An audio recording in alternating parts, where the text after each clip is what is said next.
Okay, हम लोग न्याय दर्शन के बारे में कल पढ़ रहे थे। न्याय दर्शन में कुछ और भी चीज़ें हैं जिनके बारे में जानना आवश्यक है और बहुत इम्पोर्टेंट है वो चीज़ें। ठीक है, तो फिर हम उनको बताने की कोशिश करते हैं और डिस्कशन करते हैं। क्वेश्चन आप लोगों के हैं वो भी आप लोग पूछ सकते हैं। प्रेजेंट जिन्होंने प्रेजेंट किया था वो भी आप लोगों को बताएंगे और आप लोगों में से भी जिसको भी आंसर देना है वो भी बता सकता है। लवलेस, आप अपनी पीपीटी शेयर कीजिएगा। जो भी मैं बोलूँगा, मीन्स जो भी मैं पढ़ाऊँगा वो आप पीपीटी शो कर देना। वो सामने रहेगी पीपीटी, तो उसमें से पॉइंट्स देखते हुए जाएंगे जो भी स्टूडेंट्स हैं, और उन्हीं पॉइंट्स को मैं डिस्क्राइब करते जाऊँगा। ओके, ठीक है, मैं शुरू करता हूँ। आप लवलेस अपनी पीपीटी शेयर कीजिएगा।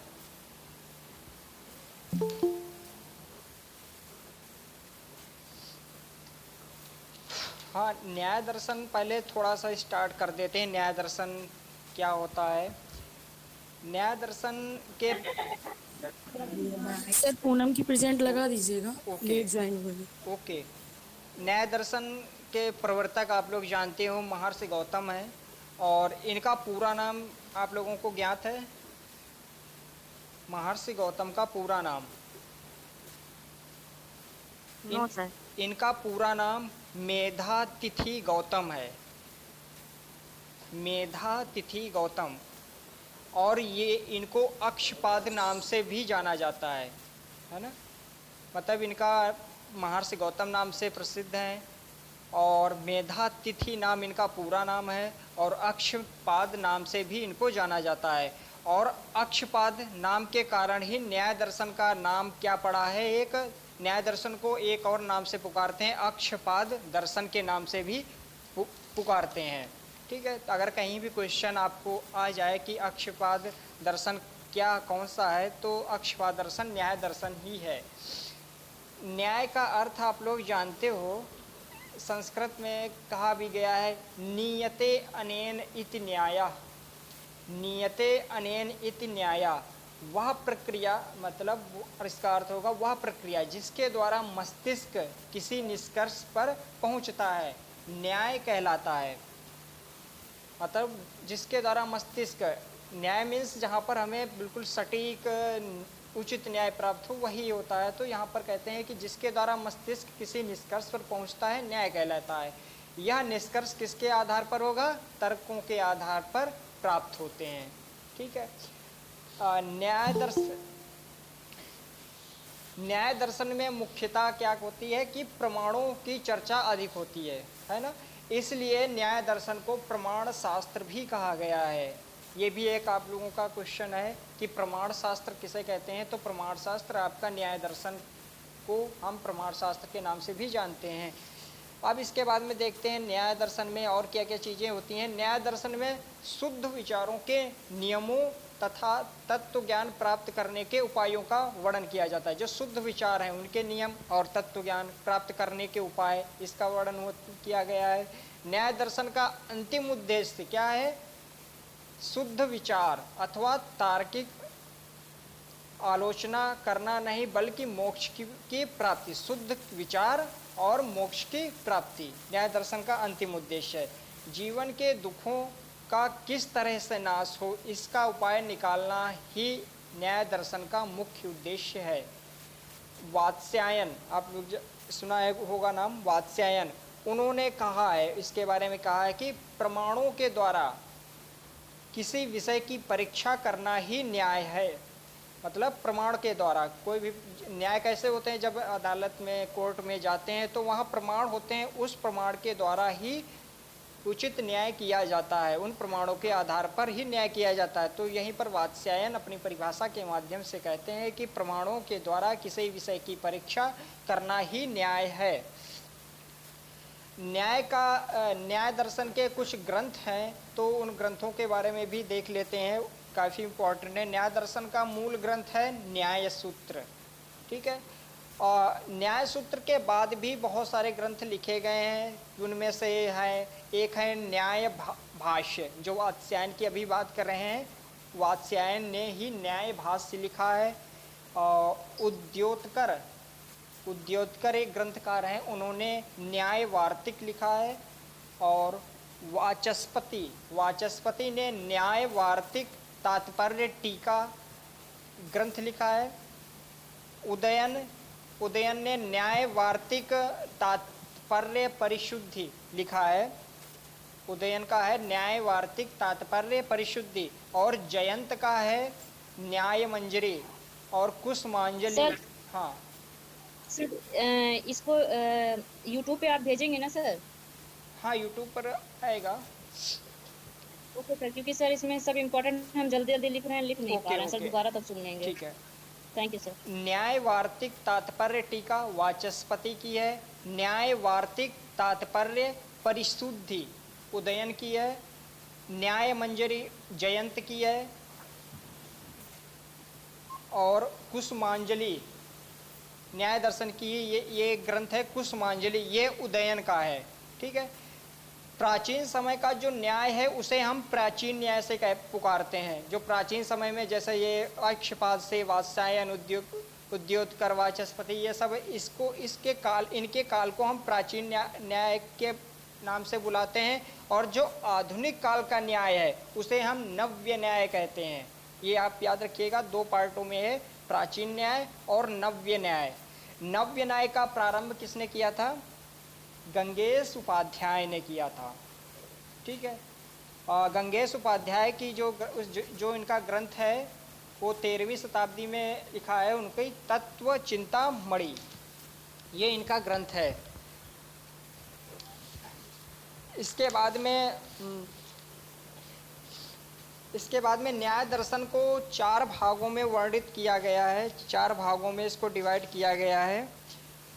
कौन कौन से भाग हैं? प्रथम भाग में इसमें प्रमाण संबंधी विषयों की चर्चा की गई है। द्वितीय भाग में भौतिक जगत से संबंधित चर्चा की गई है। तृतीय भाग में आत्मा और मोक्ष से संबंधित चर्चा की गई है। और चतुर्थ भाग में ईश्वर संबंधी विचार प्रस्तुत किए गए हैं। ये 4 भागों में इसको डिवाइड किया गया है। इसके बाद में देखते हैं जो न्याय दर्शन का मुख्य भाग है वो है षोडश पदार्थ, मीन्स जो 16 पदार्थ हैं उनके बारे में जानते हैं। स्लाइड 6 षोडश पदार्थ वाली आप शो कीजिएगा। महर्षि गौतम ने न्याय दर्शन में जितना विस्तृत ज्ञान मीमांसा क्या किया है, मतलब जो भी अब हम पढ़ने जा रहे हैं, जो भी हम पढ़ेंगे आज, वो सब का सारा विषय वस्तु ज्ञान मीमांसा की है। अर्थात कैसे कहते हैं कि महर्षि गौतम ने न्याय दर्शन में जितना विस्तृत ज्ञान मीमांसा का विवेचन किया है उतना किसी अन्य दर्शन में नहीं मिलता है। अर्थात जितने भी दर्शन आज तक के बने हुए हैं, सांख्य, वैशेषिक, मीमांसा, वेदांत, कोई भी दर्शन है या विदेशी में, जितना विस्तृत ज्ञान इस न्याय दर्शन में महर्षि गौतम ने किया है उतना किसी ने नहीं किया है। ज्ञान क्या होता है? ज्ञान आप लोग पहले भी पढ़े हो बहुत बार। ज्ञान होता है, ज्ञान किसे कहते हैं? ज्ञान उसे कहते हैं जो दीपक की भांति स्वयं प्रकाशित हो और अन्य वस्तुओं एवं विषयों को प्रकाशित करे। मतलब ज्ञान वो होगा जो स्वयं तो प्रकाशित होगा, जो दीपक जैसा होता है उसको स्वयं प्रकाशित होता है और अन्य वस्तुओं एवं विषयों को भी प्रकाशित करता है। अर्थात उसका सम्यक बोध कराता है। कोई भी प्रकाश निकलता है, उस प्रकाश के माध्यम से वो सामने रखी वस्तु भी प्रकाशित होती है, कोई भी विषय होता है वो भी प्रकाशित होता है, वही ज्ञान होता है। अर्थात जो न्याय दर्शन में 16 पदार्थों या तत्वों का अस्तित्व स्वीकार किया गया है, वो बताया गया है कि इनके सम्यक ज्ञान के द्वारा ही अपवर्ग या मोक्ष प्राप्त हो सकता है। मीन्स जो 16 पदार्थ बताए गए हैं, इन्हीं 16 पदार्थों के द्वारा ही सम्यक ज्ञान आपको प्राप्त होगा और इसके माध्यम से ही आप मोक्ष की प्राप्ति कर सकते हैं। न्याय सूत्र में जिन 16 विषयों की चर्चा की गई है उनके अनुसार खरा उतरने पर, मीन्स उन 16 विषयों पर जब आप सेटिस्फाई पूरी तरीके से हो जाएंगे तभी वो सम्यक ज्ञान कहा जा सकता है। मीन्स इन 16 तत्वों से अगर गुजर जाएगा तब वो ज्ञान सम्यक ज्ञान ही कहलाएगा। मतलब 16 परीक्षणों में जो खरा उतरे वही शुद्ध ज्ञान है। इन 16 परीक्षणों में हमें खरा उतरना है, जिनमें से पहला है आपका, आप स्लाइड में देख सकते हो, प्रमाण।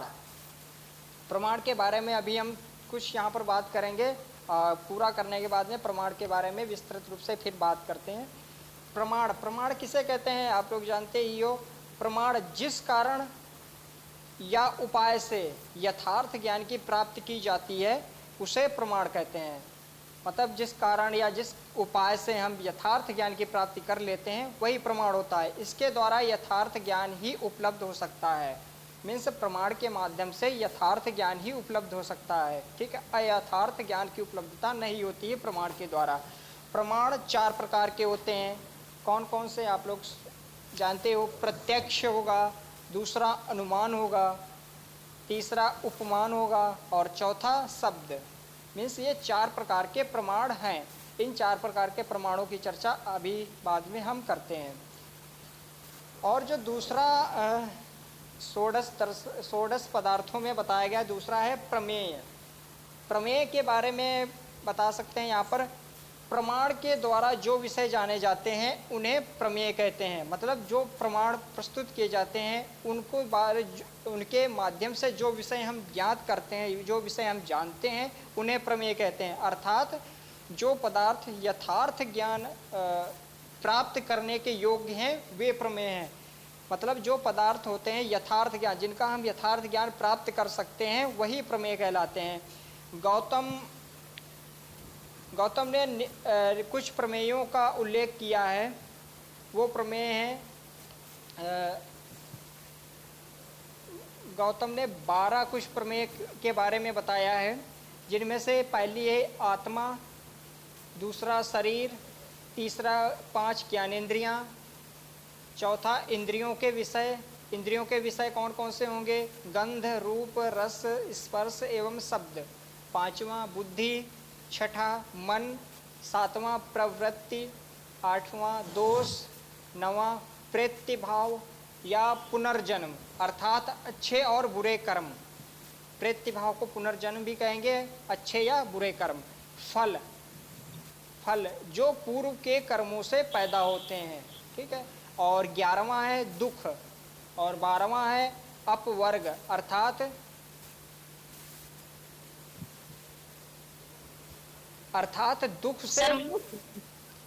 दुख से पूर्ण मुक्त की अवस्था। क्वेश्चन एक आया है, तो न्याय दर्शन का जो मुख्य उद्देश्य है और उसका अंतिम उद्देश्य है कि शुद्ध विचार हमें धारण करना, शुद्ध विचार होना है और मोक्ष की प्राप्ति, ये इसका मुख्य उद्देश्य है। शुद्ध विचार ऐसे होंगे जो बिल्कुल सटीक न्यायिक विचार होंगे, उन्हीं को ये मानता है। पहले भी आपको श्लोक, संस्कृत के श्लोक में बताया, नियते अनेन इति न्याया, वह प्रक्रिया जिसके द्वारा मस्तिष्क किसी निष्कर्ष पर पहुंचता है न्याय कहलाता है। मीन्स एक सटीक न्याय होगा, वही इसका मुख्य उद्देश्य है। अब इसके बाद में हम लोग देखते हैं कि जो प्रमाण और प्रमेय 2 खोडद पदार्थों के में पढ़े हैं, ये ही 2 मुख्य माने जाते हैं। जो न्याय दर्शन में मुख्य तत्व जो माने गए हैं, जो पदार्थ माने गए हैं, वो प्रमाण और प्रमेय ही माने गए हैं। इसके अलावा और भी पढ़ते हैं, 16 भी पदार्थों को बारे में पढ़ेंगे। तो अब तीसरे पदार्थ है संशय।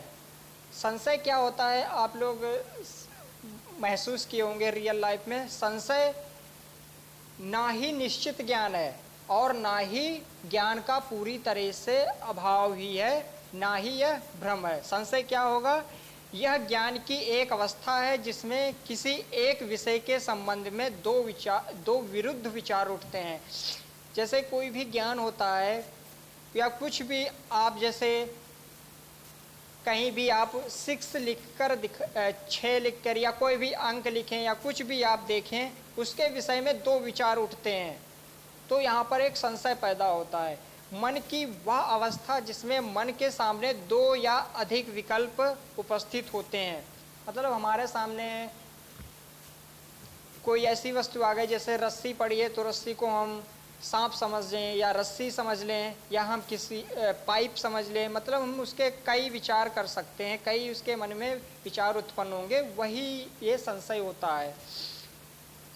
इसका कारण यह है कि इस अवस्था में किसी एक विषय के विशेष धर्म का ज्ञान नहीं रहता है। मतलब कोई भी विषय है तो इसका एक विशेष धर्म का ज्ञान नहीं रहेगा, परंतु एक से अधिक विषयों के साधारण धर्म का ही ज्ञान रहता है। संशय के बिना कोई तर्क आरंभ नहीं होता है। मतलब संशय बहुत आवश्यक है। अगर कोई भी ज्ञान प्राप्त करना है तो ये संशय के बिना कोई तर्क अगर आरंभ होता है तर्क करना, तो ये संशय के आधार पर ही होता है। जैसे कोई भी वाक्य मैंने बोला या किसी ने कोई बात कही तो वहाँ पर संशय होता है। जैसे कह दे कि उसने किसी को उड़ते हुए देखा, तो यहाँ पर संशय होता है कि उड़ते हुए कैसे देख सकते हैं किसी को, है ना। तो यहाँ पर हम तर्क करते हैं कि ऐसा हो सकता है कि ऐसा हो सकता है, वो पैराशूट से उड़ सकता है। मतलब कोई भी इसको सही साबित कर सकता है कि एक व्यक्ति उड़ते हुए आसमान में दिखाई दिया, तो दूसरा होगा कि व्यक्ति कैसे उड़ सकता है, ऐसा संभव ही नहीं है। दूसरा तर्क देगा, नहीं, अपना तर्क प्रस्तुत करेगा कि वो पैराशूट के माध्यम से उड़ रहा था या किसी अन्य माध्यम से उड़ रहा था। तो हमेशा उन तर्कों के आधार पर अपनी बात को स्पष्ट करता है। और ना तो कोई निर्णय ही किया जा सकता है, मीन्स संशय से बिना कोई तर्क आरंभ नहीं होता है और ना ही कोई निर्णय किया जा सकता है। न्याय शास्त्र में इसी का महत्व है। ठीक है। अब इसके बाद में जो चौथा है प्रयोजन। प्रयोजन किसे कहते हैं? प्रयोजन उसे कहते हैं जिसकी प्राप्ति के लिए या जिसका वर्णन करने के लिए हम कोई कार्य करते हैं। मतलब कोई कुछ भी हमें प्राप्त करना है तो या जिसका वर्णन करना है तो उसके लिए हमें कुछ ना कुछ कार्य करने होंगे, वही प्रयोजन होता है। पांचवा पॉइंट है दृष्टांत। दृष्टांत, इसको हम उदाहरण भी कहते हैं, इसको हम उदाहरण भी कह सकते हैं। दृष्टांत किसी बात के साधन के लिए इसका उदाहरण दिया जाता है। जैसे कोई भी बात हम बोलते हैं, जैसे अभी आप लोगों को कई सारे पॉइंट्स आप लोगों को बताए हैं, इनमें से कुछ पॉइंट्स को समझाने के लिए हम उदाहरणों का सहारा लेते हैं जिससे उन पॉइंट्स को क्लियरली समझ सको। तो इसके लिए हम किसी अन्य बात का सहारा लेते हैं। जिस बात में पक्ष और विपक्ष दोनों दलों का एक मत हो, वही दृष्टांत के रूप में उद्धृत हो सकता है। मीन्स ऐसा उदाहरण हमें लेना है, ऐसा दृष्टांत हमें बताना है जिससे पक्ष और विपक्ष दोनों लोग उस बात से सहमत हों, वही दृष्टांत होगा। अर्थात किसी मत की पुष्टि के लिए दिया गया उदाहरण ही दृष्टांत होता है। और नंबर 6 है सिद्धांत। सिद्धांत क्या होगा? प्रिंसिपल्स। सिद्धांत होते हैं, सिद्धांत में परिवर्तन नहीं होता है। जैसे कोई भी सिद्धांत बना दिया गया, जैसे न्याय दर्शन के सिद्धांत बना दिए, सांख्य दर्शन के सिद्धांत हो गए, आदर्शवाद के सिद्धांत हो गए, है ना। ऐसे कई सिद्धांत बना दिए गए, उन सिद्धांतों में परिवर्तन नहीं होता है, वही सिद्धांत होते हैं। सिद्ध स्थापित सिद्धांत को मानकर ज्ञान के क्षेत्र में हम आगे बढ़ते हैं, सिद्धांत कहते हैं। उन सिद्धांतों को मान करके ही हम उन ज्ञान के क्षेत्र में आगे बढ़ जाते हैं, वही सिद्धांत कहलाते हैं। और इसके बाद में जो षोडश पदार्थों में आता है, 7वां है, वो है अवयव। अवयव क्या होता है? जब किसी मत या सिद्धांत को अनुमान के द्वारा सिद्ध करने की आवश्यकता होती है तो अनुमान 5 वाक्यों से बना होता है। मतलब कोई भी मत है, कोई भी सिद्धांत है, हम उसको अनुमान के द्वारा सिद्ध करने की कोशिश करते हैं कि ये अनुमान से हम सिद्ध करते हैं अवयव को, तो वही अवयव होता है। और ये अवयव 5 वाक्यों से बना होता है। और इन वाक्यों को, जो ये अवयव होते हैं, इन अनुमान को 5 वाक्य हैं, उनको हम अवयव कहते हैं। इन 5 वाक्यों में न्यायगत के सभी प्रमाणों को एकत्र समावेश है, अतः इन 5 अवयवों के समूह को परम न्याय भी कहते हैं। इसलिए वात्स्यायन ने कहा था कि प्रमाणों के द्वारा अर्थ की परीक्षा ही न्याय है। और जो 5 अवयव हैं उनके बारे में भी हम अभी पढ़ेंगे। 5 अवयव हैं। प्रतिज्ञा पहला है, दूसरा है हेतु, तीसरा है उदाहरण, चौथा है उपनय, 5वां है निगमन। ठीक है, इनके बारे में हम पढ़ेंगे। अनुमान जब हम पढ़ेंगे प्रमाण में, तो उसी में हम लोग इसके बारे में जानेंगे। और इसके बाद में खोडत पदार्थ में जो आपका 8वां है वो है तर्क। तर्क क्या होता है? तर्क आप लोग काफ़ी पढ़े हो। तर्क युक्ति को कहते हैं। इसमें विषय को सिद्ध करने के लिए इसके विपरीत विषय या पक्ष का दोष दिखलाया जाता है। जैसे कोई भी हम ऑब्जेक्ट रख देते हैं तो उसके पक्ष या उसके विपरीत जो भी तर्क हैं वो प्रस्तुत किए जाते हैं, उसमें दोष दिखाए जाते हैं, तो वही तर्क होता है। जैसे कई सारे दर्शन आपके बने, इस दर्शन में ये दोष है, इस दर्शन में ये दोष है, या कोई भी फिलासफर हुआ, इस फिलासफर के अंतर्गत ये चीज़ें गलत इन्होंने बताई, ये नकारात्मक चीज़ें हैं, इनको ये आवश्यक नहीं है समाज के लिए या वर्तमान समय के, उसको तर्क के माध्यम से हम सिद्ध करते हैं। कह सकते हैं जिसमें किसी प्रतिपाद्य विषय की सिद्धि के लिए उसकी विपरीत कल्पना के दोष दिखाए जाते हैं। ये एक प्रकार का कल्पना है, मतलब ये एक कल्पना ही करके हम लोग इसको तर्क के माध्यम से सिद्ध करते हैं। और नंबर 9 पर आएंगे खोडत पदार्थ में निर्णय।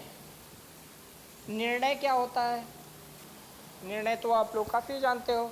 विषय का निश्चित ज्ञान निर्णय कहलाता है। विषय का जो निश्चित ज्ञान हो जाता है वही निर्णय होगा। किसी प्रमाण के द्वारा किसी विषय के संबंध में निश्चित ज्ञान पाना ही निर्णय है। जब हम कोई प्रमाण प्रस्तुत करते हैं और किसी विषय के संबंध में प्रमाण प्रस्तुत करते हैं, उस प्रमाणों के माध्यम से हमें निश्चित ज्ञान प्राप्त हो जाता है, तो हम निर्णय की अवस्था में पहुंच जाते हैं। किसी विषय के संबंध में पक्ष और विपक्ष को लेकर विचार करने के पश्चात जिस विषय पर दोनों पक्षों का विचार स्थिर हो जाए उसे निर्णय कहते हैं। मतलब वहाँ पर ऐसा होगा कि पक्ष और विपक्ष दोनों उस विचार से सहमत हो जाते हैं, तो वो हमारा विचार होगा, वो स्थिर हो जाएगा और वही निर्णय कहलाएगा। ठीक है, ये 9 नंबर हो गया। और 10वां नंबर है वाद। वाद क्या होता है? वैसे तो आप लोग देखेंगे वाद 10वां नंबर, 11वां नंबर जल्प और 12वां नंबर आपका होगा वितंडा। ये 3 एक ही में इसको बताया गया है। न्याय शास्त्र का जो है ज्ञातव्य विषय, उसमें वाद, जल्प और वितंडा का इसमें स्थान इसको दिया गया है, महत्वपूर्ण स्थान दिया गया है। इन तीनों को वात्स्यायन ने अपने वात्स्यायन का जो ग्रंथ है न्यायभाष्य, उसमें कथा शब्द से व्यवहित किया है। मतलब इसमें कथा शब्द के माध्यम से इसको बताया है। वाद, जल्प और वितंडा, मतलब अगर पूछा जाए कथा माध्यम से किसको बताया गया है तो वाद, जल्प और वितंडा आएगा। इसका एक न्यायभाष्य में सूत्र के रूप में दिया गया है, जो पहला 1.2.1 सूत्र में इसको बताया गया है।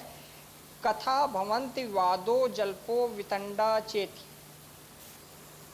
कथा का अर्थ यहाँ पर क्या होगा?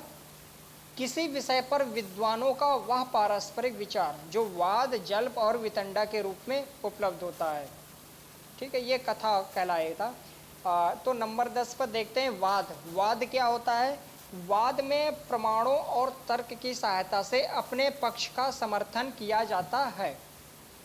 वाद में क्या करते हैं? प्रमाण और तर्क की सहायता से हम अपने पक्ष का समर्थन किया जाता है। इसमें दोनों पक्ष, वादी और प्रतिवादी, अपने अपने मत की पुष्टि करना चाहते हैं।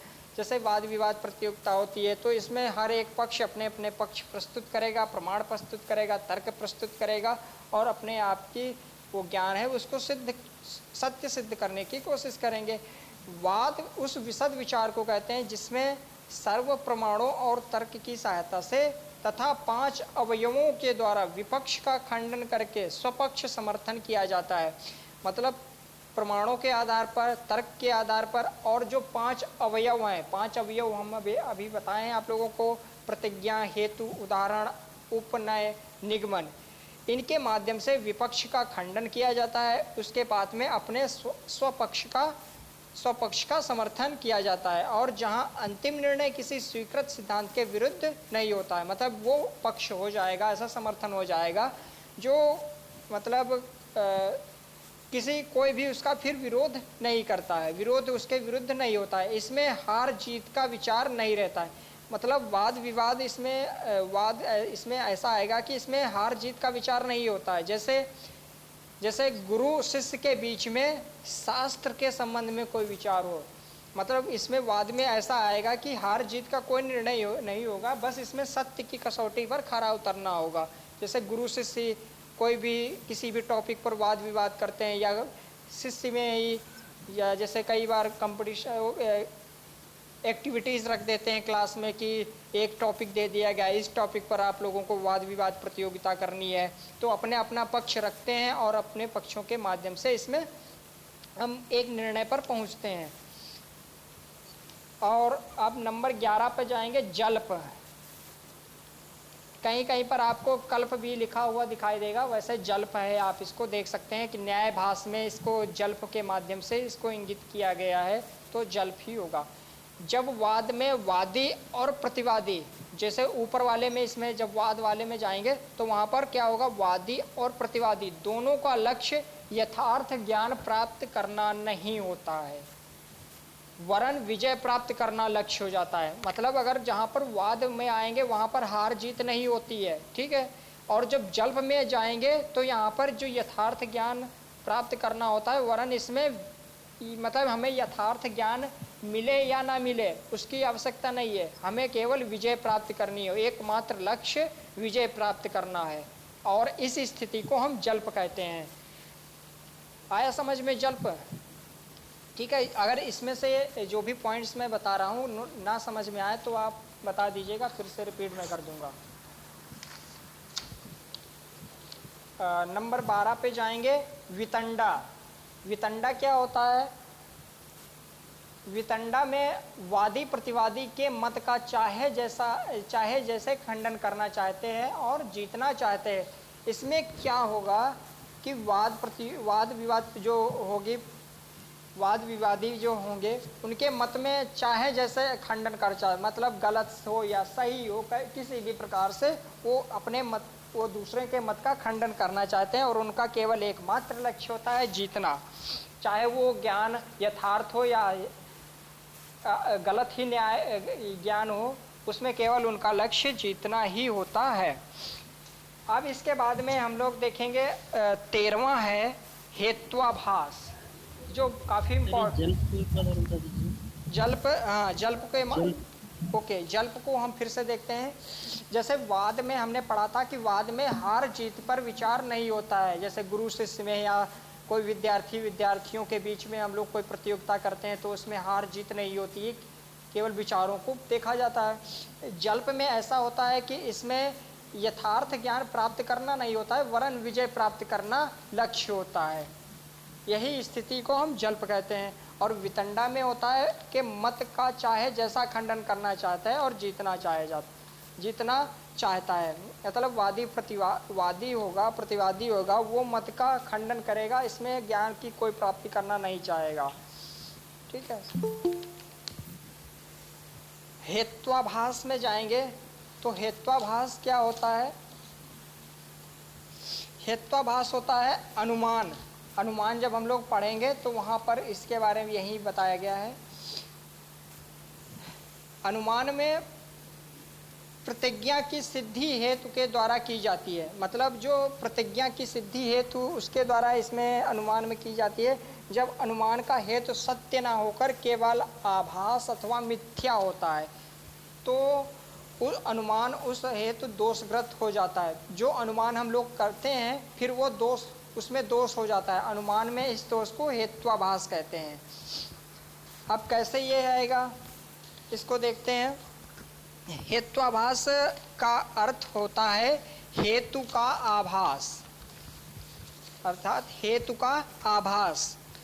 हेतु मीन्स जो हम लोगों ने इसमें अवयव में पढ़ा था प्रतिज्ञा हेतु, तो उस हेतु का आभास हमें होता है। अनुमान हेतु पर निर्भर करता है, हेतु में कुछ दोष हो तो अनुमान दूषित हो जाता है, इसलिए अनुमान के दोष को हेत्वाभास कहा जाता है। भारतीय अनुमान में जो भी दोष होते हैं वे वास्तविक होते हैं, मतलब इसमें जो भी अनुमान होंगे वो वास्तविक दोष होते हैं। पाश्चात्य अनुमान के आकारिक दोष जैसे अव्याप्त मध्यवर्ती पद, अनुचित वृहद पद, अनुचित लघु पद यहाँ नहीं होते हैं। जैसे जो पाश्चात्य में दोष बताए गए हैं वो भारतीय अनुमान में नहीं होते हैं। इसका कारण ये है कि भारतीय तर्कशास्त्र में अनुमान का आकारिक या फॉर्मल और वास्तविक भेद नहीं स्वीकार किया गया। अतः हेत्वाभास अनुमान के वास्तविक दोष हैं। न्याय तर्क शास्त्र में हेत्वाभास के 5 प्रकार बताए गए हैं। ठीक है, 5 प्रकार कौन कौन से हैं? पहला है सव्य विचार। ठीक है, सव्य विचार। और दूसरा है विरुद्ध। तीसरा है सत्य प्रतिपक्ष। और चौथा है असिद्धि। पांचवा है बाधित। तो पहला है सव्य विचार। इसमें क्या होता है, यह दोष अनुमान में तब आता है, मतलब यहाँ पर दोष की बात करती है जब हम कोई चीज़ का अनुमान करते हैं तो उसमें ये 5 प्रकार के दोष आ जाते हैं। तो कौन इसमें से सव्य विचार में दोष आता है? यह दोष अनुमान में तब आता है जब हेतु या व्यभिचारी अपवाद हो। व्यभिचारी हेतु उसे व्यभिचारी हेतु उसे कहते हैं जिस हेतु का व्याप्ति के साथ संबंध नहीं है, अर्थात इसमें निश्चित व शुद्ध व्याप्ति का अभाव होता है। उदाहरण के लिए जैसे हम कोई उदाहरण के माध्यम से देखते हैं, सभी 2 पैर वाले बुद्धिमान होते हैं। सभी 2 पैर वाले बुद्धिमान होते हैं।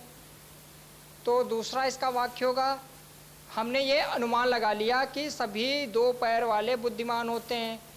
मोर 2 पैर वाला पक्षी है, तो यहाँ पर हमारा निर्णय क्या आया? अतः मोर बुद्धिमान है।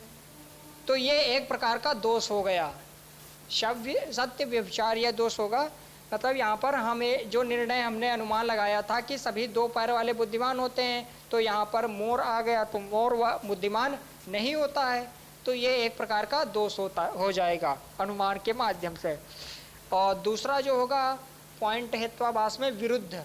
विरुद्ध में क्या होगा, यदि हेतु साध्य का खंडन करने वाला होता है तो अनुमान में जो दोष आ जाता है, ऐसे दोष को हम विरुद्ध कहते हैं।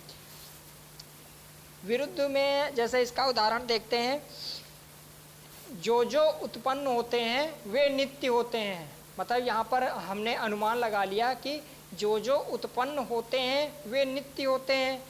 शब्द, दूसरा वाक्य हो गया कि शब्द उत्पन्न होते हैं, तो इसका अर्थ हो गया अतः शब्द नित्य हैं। ये एक प्रकार का दोष हो गया। मतलब अनुमान, ये एक अनुमान हमने लगाया था तो ये अनुमान में दोष हो गया। जो उत्पन्न होते हैं वे नित्य होते हैं, दोषपूर्ण है, क्योंकि उत्पन्न होना नित्यता का खंडन करता है। यहाँ हेतु साध्य का खंडन करने वाला है। परिणाम स्वरूप हम कह सकते हैं इस तथ्य की जो दिया गया है इसके आधार पर कह सकते हैं कि अनुमान है कि शब्द नित्य है, दोषपूर्ण हो गया है। शब्द नित्य नहीं है, ये हम लोग अभी बात करेंगे, वहाँ से आप लोगों को पता चल जाएगा कि शब्द नित्य क्यों नहीं है जब इसके माध्यम से। और इसके बाद में जो थर्ड पॉइंट है सत्य प्रतिपक्ष या सत्य प्रतिपक्ष। जहाँ ऐसा होता है कि साध्य के विपरीत धर्म को सिद्ध करने के लिए हेतु प्रस्तुत किया जाए, अर्थात जिस अनुमान के हेतु दोष को हम किसी अन्य अनुमान के द्वारा दिखा सकते हैं, तो ऐसे दुष्ट अनुमान के दोष को सत्य प्रतिपक्ष कहते हैं। उदाहरण के माध्यम से समझ सकते हैं, यहाँ पर हमें 2 अनुमान लेने पड़ेंगे। ठीक है, 2 अनुमान होंगे। कौन कौन से? पहला अनुमान होगा सभी अदृश्य पदार्थ नित्य होते हैं। मतलब जो भी अदृश्य पदार्थ दिख रहे हैं वो नित्य होते हैं। शब्द क्या है? अदृश्य है, अतः शब्द नित्य है। तो इसका अर्थ क्या निकलेगा? शब्द, कोई भी शब्द हम जैसे उच्चारित कर रहे हैं तो ये शब्द अदृश्य है ना, तो शब्द क्या हो जाएगा? नित्य हो जाएगा। क्यों नित्य हो जाएगा? जो हमने प्रथम अनुमान लगाया कि सभी अदृश्य पदार्थ नित्य होते हैं, तो उसके माध्यम से शब्द नित्य होंगे। इसके बाद में द्वितीय अनुमान क्या कहता है? इसमें 2 अनुमानों की ज़रूरत पड़ती है। पहला अनुमान आप लोगों को बता दिया। दूसरा अनुमान है जो हमने विरुद्ध में बताया था, वही अनुमान यहाँ पर है। जो उत्पन्न होता है वह अनित्य होता है। उसमें विरुद्ध में थोड़ा सा चेंज है। इसमें जो उत्पन्न होता है वह अनित्य होता है। शब्द उत्पन्न होते हैं, शब्द क्या होते हैं? उत्पन्न होते हैं, अतः शब्द अनित्य हैं। कैसे? ये सही अनुमान हुआ। यहाँ पर द्वितीय अनुमान दिखाकर हमने प्रथम वाले अनुमान को गलत सिद्ध कर दिया। मतलब जो प्रथम अनुमान हमने लगाया था, फिर हमने द्वितीय अनुमान लगाया, अब द्वितीय अनुमान के माध्यम से प्रथम अनुमान को हमने गलत सिद्ध कर दिया। ठीक है। अब इसके बाद में तीसरा पॉइंट है आपका असिद्ध, जिसे हम साध्य सम भी कहते हैं। असिद्ध या साध्य सम। यहाँ हेतु की यथार्थता में संदेह को असिद्ध कहते हैं। अर्थात यदि हेतु वास्तविक ना हो तब उस हेतु के आधार पर जो अनुमान किया जाता है तो ऐसा अनुमान दोषपूर्ण हो जाता है। अतः अनुमान के इस दोष को असिद्ध कहा जाता है। जैसे इसका उदाहरण देखते हैं, आकाश कमल है। आकाश कमल है, सभी कमल सुगंधित होते हैं। ठीक है, तो हम क्या कह सकते हैं, अतः आकाश कमल सुगंधित है। क्या ऐसा होगा? नहीं, ये एक असिद्ध दोष है। इस उदाहरण में देखते हैं कि आकाश कमल वास्तविक नहीं है, अतः इस हेतु के आधार पर किया गया अनुमान भी दोषपूर्ण है। अब नेक्स्ट होगा पांचवा, बाधित। बाधित क्या होगा? यदि किसी अनुमान के दोष को अन्य प्रमाण द्वारा दिखा सकें तो ऐसे अनुमान के दोष को बाधित कहते हैं। जैसे कोई भी हम वाक्य बोलते हैं, अनुमान लगा लेते हैं, अब उसको हम दिखा सकें, प्रत्यक्ष कर सकें कि ये दोष है, नहीं ऐसा दोष है, ये आप गलत बोल रहे हैं। जैसे सभी द्रव्य ठंडे होते हैं, जितने भी द्रव्य हैं वो सब ठंडे होते हैं। ठीक, ये हमने अनुमान लगाया। अब हम इसको प्रत्यक्ष रूप से या प्रमाण के माध्यम से हम इसको दिखा सकते हैं। कैसे? अग्नि क्या है? द्रव्य है, अतः अग्नि ठंडी होती है। मतलब जो हमने प्रथम वाक्य में अनुमान लगाया था, सभी द्रव्य ठंडे होते हैं तो अग्नि भी ठंडी होनी चाहिए, तो ये एक प्रकार का दोष हो गया। ठीक है, अतः इस अनुमान के दोष को हम प्रत्यक्ष द्वारा दिखा सकते हैं कि सभी द्रव्य ठंडे नहीं होते हैं, सभी द्रव्य ठंडे नहीं होते हैं। ठीक है, तो ये हेत्वाभास में आया। अब इसके बाद में हम देखेंगे जो षोडश पदार्थ हैं उनमें से 14वां जो पदार्थ है वो है आपका छल। छल किसे कहते हैं? आप लोग काफ़ी सुने होंगे अपने भाषा में। किसी वक्ता के कथन के अभिप्राय को उलटकर उस वाक्य के अर्थ को अनर्थ में परिवर्तित कर देना छल है। जैसे कोई भी वक्ता है, कुछ भी वक्ता कथन बोल रहा है, अब उस कथन को आप उलट कर किसी अन्य माध्यम से, मतलब उसके अर्थ को अनर्थ रूप में परिवर्तित कर देते हैं तो वो छल हो जाएगा, है ना। जैसे कई सारे ऐसे मुहावरे आते हैं, अब उस मुहावरे के माध्यम से या लोकोक्ति के माध्यम से उसका पूरा सेम टू सेम अर्थ रखेंगे तो हम कह सकते हैं वहाँ पर अर्थ का अनर्थ हो जाएगा। अब उसका क्या अर्थ समझ रहा है वो उसको समझना होगा। तो कह सकते हैं कि छल में यहाँ पर किसी भी बात को, अर्थ के अनर्थ को कर देना छल कहलाता है। जब प्रतिवादी शब्दों का उचित अर्थ या जो वास्तविक अर्थ होता है उस वास्तविक अर्थ को ना लगा करके दूसरा अर्थ लगाया जाता है तो दोष दिखाया जाता है। जैसे कई सारे ऐसे जेन्युइन बात होती है, लोग बात करते हैं आपस में, फ्रेंड्स लोग बात करते हैं या घर में बात होती है तो बात कोई कुछ कहता है या जैसे कोई भी टीचर भी क्लास में कहता है, किसी अन्य माध्यम से कहता है, लेकिन दूसरा व्यक्ति है वो उसको किसी अन्य माध्यम से समझ लेता है तो वही छल कहलाता है। छल को 3 प्रकार से बताया गया है, 3 प्रकार माने गए हैं छल को। एक वाक छल होगा, एक सामान्य छल होगा, एक अपचार छल होगा। ठीक है, इसके बारे में ज़्यादा जानने की आवश्यकता नहीं, छल ये आपको समझ में आ गया होगा। और उसके बाद में 15वां जो षोडश पदार्थ में आते हैं, 15वां वो है जाति। जाति क्या होती है? जब जाति को दोष रहित युक्ति का खंडन करने के लिए किसी भी प्रकार के सादृश्य या वैषम्य पर अवलंबित दृष्टि अनुमान की सहायता लेते हैं तो उस अनुमान को जाति कहते हैं। अर्थात साधर्म्य या वैधर्म्य के द्वारा किसी वाक्य में दोष बताना जाति कहलाता है। यह एक प्रकार से यह मिथ्या उत्तर देना है, मतलब गलत उत्तर को आप बता रहे हो, गलत चीज़ों को इंगित कर रहे हो तो ये आपका एक जाति होगा। इसको न्याय दर्शन में सूत्र 1.2.18 सूत्र में इसको बताया गया है। साधर्म्य वैधर्म्य धर्म्या भ्याम प्रत्यवस्थाम जाति, ये जाति के बारे में बताया गया है। जाति के इसमें 24 भेद बताए गए हैं, ठीक है। इसमें 24 भेद बताए गए हैं, तो इसमें जाति के बारे में बस समझना आवश्यक है, ज़्यादा कुछ नहीं। अब इसके बाद में 16वां और अंतिम जो षोडश पदार्थ में आएगा वो होगा निग्रह स्थान, अर्थात वाद विवाद में जब प्रतिवादी के वचनों का पूर्ण विरोध हो जाता है, प्रतिवादी के वचनों का पूर्ण विरोध हो जाता है, अर्थात जब वह हार जाता है तब विरोध निग्रह स्थान हो जाता है।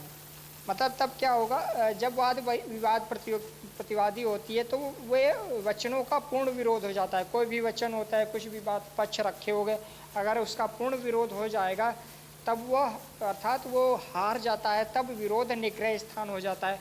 वाद विवाद में जहाँ पराजय का स्थान पहुँच जाता है उसे निग्रह स्थान कहते हैं। इसके दो कारण हैं, एक तो गलत ज्ञान, दूसरा अज्ञान। मतलब यहाँ पर गलत ज्ञान हो सकता है और दूसरा अज्ञान हो सकता है, इस कारण से वो पराजित हो सकता है। मीन्स जैसे हमने कोई भी पक्ष रखा कि जैसे मान के चल के मैंने प्रश्न इसका पक्ष रख दिया, ये हमने बताया कि आसमान में 1 लाख तारे हैं, ठीक है। तो ये हमें या तो फिर गलत ज्ञान होगा, अब इसको किसी दूसरा जो विपक्ष का होगा वो इसको गलत साबित करेगा, ठीक है। ये एक गलत ज्ञान है, या तो हमें ज्ञान ही नहीं है वो इसके बारे में, तारों के बारे में, इसमें आसमान में कितने तारे हैं इसके बारे में हमें ज्ञान ही नहीं है, तो इस प्रकार से वो हार जाता है, उसकी पराजय हो जाती है, तो ये निग्रह स्थान पर पहुंच जाता है। निग्रह स्थान के 22 भेद बताए गए हैं, ठीक है। तो ये आपके षोडश पदार्थों के बारे में कुछ जानकारी थी। अब इसके बाद में हम लोग देखते हैं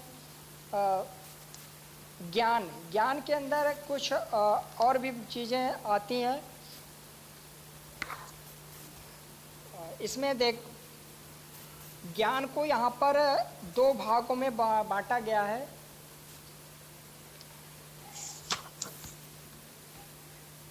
दो भाग कौन कौन से हैं? अनुभव ज्ञान और स्मृति ज्ञान। अनुभव ज्ञान क्या कहलाता है? स्लाइड है आपकी तो शो कर सकते हो। अनुभव ज्ञान होता है वह ज्ञान जिसे इंद्रियों द्वारा प्रत्यक्ष किया जाता है या अनुभूत किया जाता है। मतलब ऐसा ज्ञान होगा जिनको हम इंद्रियों के माध्यम से प्रत्यक्ष कर सकते हैं, अनुभूत कर सकते हैं, वो अनुभव ज्ञान होगा। या खुद के द्वारा या दूसरों के द्वारा अनुभव प्राप्त करते हैं, जैसे हम कोई भी अपने माध्यम से हम उसका अनुभव करते हैं, या हम किसी दूसरे के माध्यम, दूसरे के अनुभवों के माध्यम से हम उस अनुभव करते हैं उस ज्ञान को, ठीक है। तो ये होगा अनुभव ज्ञान। स्मृति ज्ञान क्या होगा? स्मृति ज्ञान होगा जिसमें अनुभूत पदार्थ के अभाव में स्मरण द्वारा जागृत किया जाता है, अर्थात इसमें केवल मतलब हम स्मृति के माध्यम से इस ज्ञान को ग्रहण करते हैं। मीन्स इसमें ऐसा समझ सकते हैं जैसे हमने कोई चीज़ पहले लर्न की है, अब उसको पदार्थ वो सामने नहीं है। जैसे हमने चलो ठीक है, जैसे बुक देखते हैं, दर्शन शास्त्र बुक हमने पढ़ ली है, अब उसको एग्ज़ाम में लिखते हैं तो हमारे सामने वो बुक तो नहीं होती है जिस बुक से हमने पढ़ा है, लेकिन उसका हम स्मरण करके उन वाक्यों को, उन शब्दों को हम अपनी कॉपी में लिख लेते हैं, मतलब स्मृति ज्ञान होता है। स्मृति ज्ञान में जैसे अनुभव ज्ञान है, अनुभव ज्ञान को भी 2 भागों में बांटा गया है, स्मृति ज्ञान को नहीं बांटा गया है। अनुभव ज्ञान को 2 भागों में बांटा गया है। पहला है प्रमा ज्ञान या यथार्थ ज्ञान, दूसरा है अप्रमा ज्ञान या अयथार्थ ज्ञान। जो स्मृति ज्ञान में होता है उसमें केवल अप्रमा ही ज्ञान होता है, प्रमा नहीं हो सकता है। मीन्स उसमें प्रमा ज्ञान नहीं होगा। जो स्मृति ज्ञान होगा उसमें अप्रमा ज्ञान होगा, अयथार्थ ज्ञान होगा। प्रमा ज्ञान क्या होता है? प्रमा या वास्तविक ज्ञान या यथार्थ ज्ञान। इसका श्लोक के माध्यम से इसको देखते हैं। यथार्थ अनुभवा प्रमा, अर्थात वस्तु के अनुरूप ज्ञान ही प्रमा है। जैसी वस्तु है उसी वस्तु के अनुरूप ही हमें ज्ञान प्राप्त होता है, वही प्रमा होता है। जैसे रस्सी है, रस्सी को क्या समझना, रस्सी को रस्सी ही समझना, वही प्रमा है। कोई भी आपके सामने, आप अपने घर में होगे, आपके सामने जो वस्तु है, आप उस वस्तु को उसी रूप में देख रहे हैं, उसी रूप में समझ रहे हैं, वही आपका प्रमा ज्ञान होगा। अगर उस वस्तु को आप किसी दूसरे माध्यम से समझ रहे हैं, वो आपका ज्ञान अप्रमा होगा। अर्थात यथार्थ ज्ञान प्रमा के लिए 3 चीज़ें आवश्यक हैं। मतलब 3 चीज़ें अगर होंगी तभी वो ज्ञान या प्रमा होगा। मतलब प्रमा के लिए भी 3 चीज़ें आवश्यक होनी चाहिए। पहला होगा प्रमाता, दूसरा प्रमेय, तीसरा प्रमाण। ठीक है, प्रमाता क्या होगा?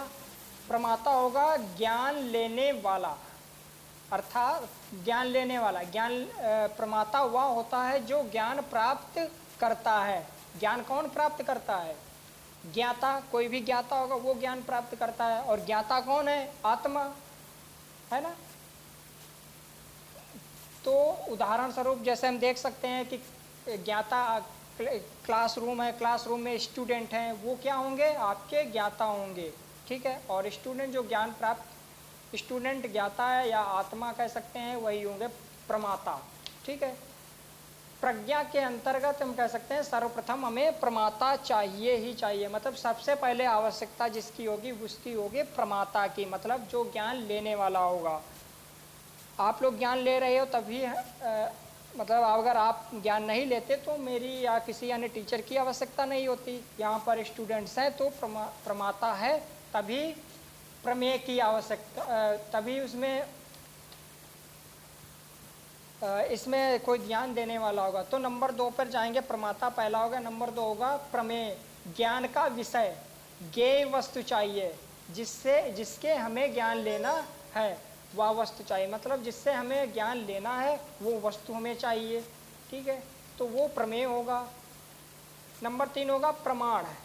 प्रमाण में ये आएगा कि ज्ञान के साधन कौन कौन से हैं।